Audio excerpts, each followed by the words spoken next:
Then we have at that particular time of formation of a company, you realize sometimes people just come together and agree that let's just there is an opportunity around here. Let's just get into it, and they dive in. But you realize with the time there comes what you call maybe personality differences, maybe a call of capital that was not anticipated, and maybe one partner is not able to rise to the occasion at that particular point. How do founders go about this? How do founders go about it? First, I'd almost say starting a capital, sincerely speaking, is really like a marriage. So starting a company is really like a marriage. Mm-hmm. And sometimes until you get into it, you don't know what to expect. It is good when it is a company to lay out well before you get into it, exactly what is expected from each partner, from each director, from each shareholder. Yes. Because when you don't do that, when the things are good, when you disagree, it will be very hard to discuss and have a formidable front. So it's very important, in my view, that by the time you're starting a company, you should both sit, or 3 or 4 of you, sit and agree on the parameters of the company. What results are expected, and also what inputs are expected from each and every member. Yes. And if there's a shortfall, how should it be dealt with? It's very, very important that that is really, really factored in at the very beginning. There are some cases where I have seen, like in the past you find that you are not allowed to have a company just by yourself. I think you had to have at least 3 other directors. Yes. I know of somebody who just picked the workers in the office and gave them a shareholding of, I think, 15% each. Yes. And you see, 15% when a business is beginning, you don't think much about it. You don't think much about it. But right now, as we're talking, that company is $1 billion. Yes. It's in excess of $1 billion right now. Yes. And sincerely speaking, these were just sweepers around the office. How then do you deal with that? Yeah. So it's very, very important that when you're getting into these transactions, really think through. Because there is nothing wrong with 15% if the company flops. But what about this 15% when the company grows and these people did not really put in anything? All you did was pick their names to meet the requirements. That was forcing guys to literally pick drivers. Yes. Especially people who are looking for tenders. Yes. Pick a driver, pick anybody. As long as somebody is there with the ID, bring, Phil, let's see what to do. Yes. And it can really become tricky because, again, as you have begun at that point, there's so much you're giving into the business, and these people around you, the cleaners that you took and you included their names, there's nothing they're giving into the business. So as at that time, maybe it was 100,000, but now it has grown, it's in billions. And sincerely, these people have remained at that area. So their input into the business has been very minimal. So when you try and bring down their shareholding later on, sometimes it's very difficult.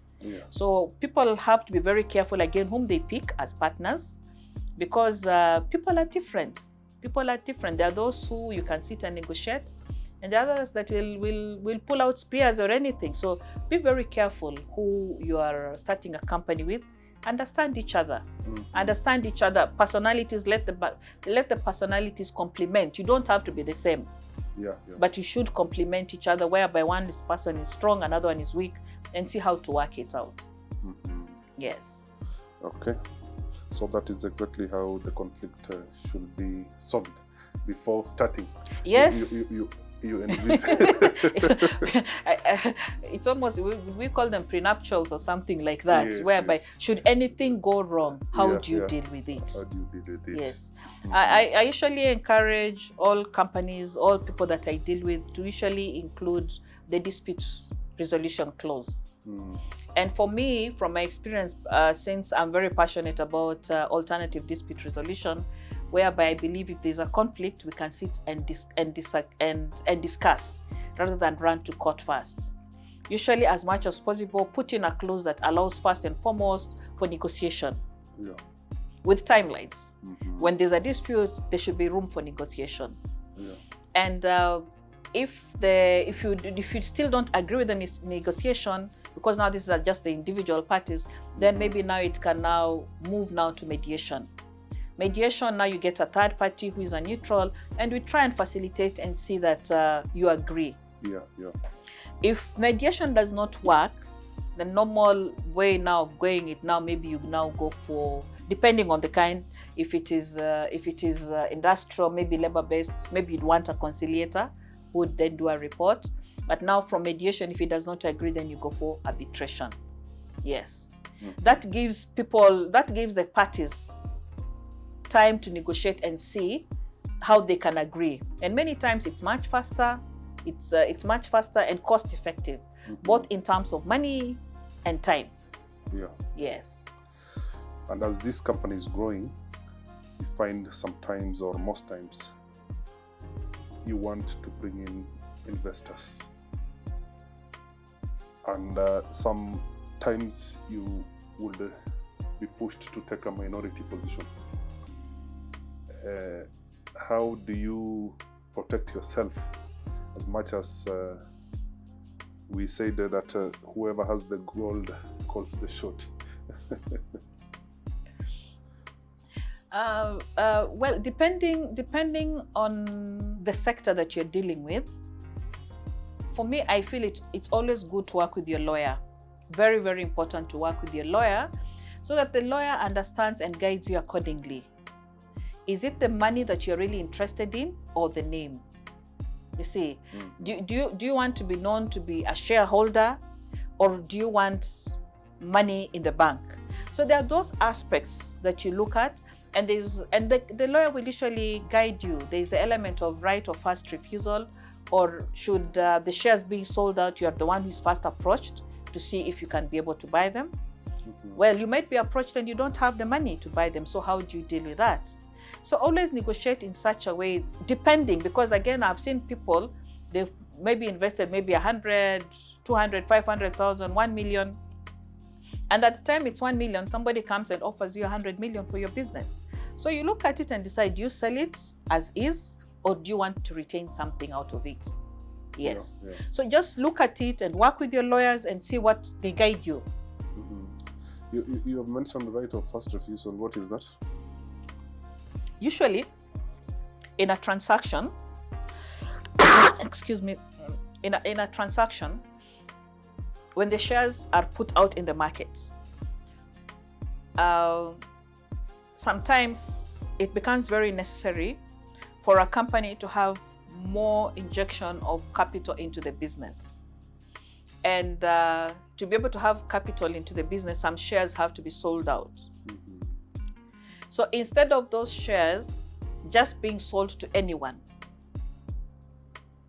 we negotiate in such a way that should we need to sell out shares so that there is a capital injection into the business, before anybody else can be approached, then I first have to be given an offer. I'm told we are selling out so much shares at this amount of money. Are you interested in buying? And if so, maybe buy within this particular time. If now you're not interested in buying, it's now when they can go out to other members of the community or the public now to come into to buy the shares. And of course, that means then they own a chunk or a fraction of the business. So that's the right of first refusal. You are offered to purchase it first before it goes to somebody else.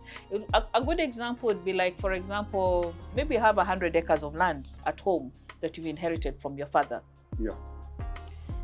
As a family, you may agree. I love that. as a family, you may agree. If one of you wants to sell out maybe 50 acres or 20 acres, and maybe they're selling at 200,000 or something like that, then you agree, instead of selling to any other person and outside this land at 200,000, seed, let me purchase it from you, so that now I increase my shares maybe from 50 to now 57 or 70. So that is actually the right of first refusal. Because again, when you let other people come in with different dynamics and might talk all over the business. Yes. So that is what happens, and it's very common in the commercial world. Actually, there's a lot of takeovers from startups because of those kind of things. Yes. What would you advise? Is there maybe an ideal position that you should take in terms of selling your shares?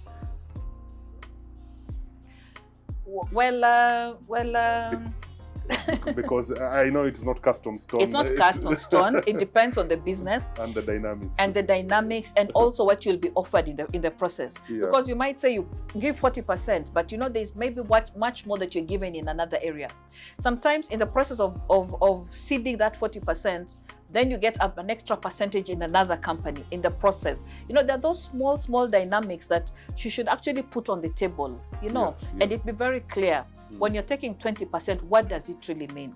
Yes, and I think it also might cover the elements of right, buyback, yes, preferential shares, yes, and those kind of things, the nitty-gritties that yes, all those things now come in. Those are the things now you really need your lawyer to sit down and agree, because it's not one shoe fits all.